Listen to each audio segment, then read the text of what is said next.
এই দিদি, তুই এখানে বসে আছিস কেন? আরে একটু পরেই তো এই রাস্তা দিয়ে সেতারুল ভাইয়ের দই চিড়া ও লস্যির প্রচারকারী যাবে। এসে গেছে, এসে গেছে। ওই তো শুনতে পাচ্ছি, মনে হয় প্রচার গাড়ি এদিকেই আসছে। এসে গেছে, এসে গেছে।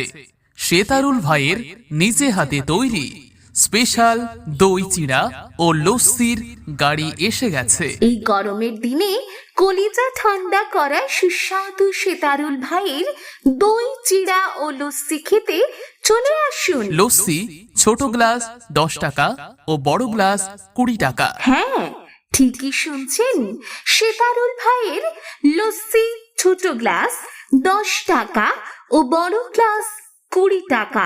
আমাদের এই স্পেশাল লস্যি খাঁটি দই এর সাথে কিশমিশ, কাঠবাদাম আরো নানান উপাদান দিয়ে তৈরি। এসো এসো ছোট ছোট সোনামণিরা, এই গরমের দিনে কলিজা ঠান্ডা করা লস্যি